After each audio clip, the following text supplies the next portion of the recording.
New tonight, at least 3 facilities in our state have now paused in vitro fertilization treatments in response to this week's ruling by the state Supreme Court. That ruling states frozen embryos should be considered children. It's left these clinics and the patients depending on them with a very uncertain future at this moment. And Josh Gant speaking with a woman directly impacted by all of this uncertainty. Josh, what does she have to say? Yeah, Brittany, Steve, Jasmine York lives in Alex City. She was scheduled for another embryo transfer at UAB in March, but received a call this week saying that it's not going to happen right now because of this pause.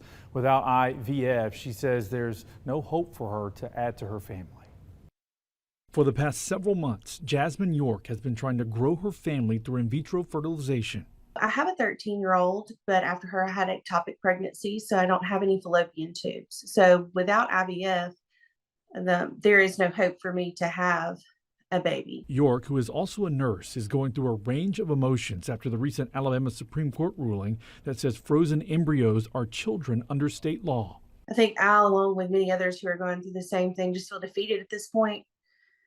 We don't know what to do. We don't know to move our eggs out of state or to just hang on. At least 3 clinics in the state are pausing IVF procedures after the state Supreme Court ruling, Alabama Fertility in Birmingham being one of them. They're contacting patients who will be impacted and reaching out to state leaders about the negative impact of the ruling. This ruling limits our ability to provide IVF care in Alabama. That will result in fewer babies and, frankly, fewer grandbabies being born in the state. Nearly 100,000 babies were born in the U.S. in 2021 through IVF, according to the CDC. That's more than 2% of all births. IVF is a costly procedure and time is of the essence. That's why York has reached out to IVF facilities out of state to see what her options are. She also feels it's important to speak out about what's going on. It's our bodies.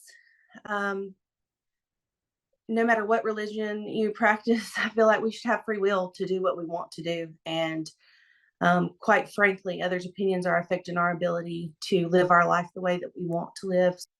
Dr. McLean says the ruling is truly a nightmare for doctors and patients. Now, 2 efforts are underway in the state legislature to prevent IVF embryos from being impacted by the new state Supreme Court ruling. We'll talk more about those bills coming up at 10 o'clock.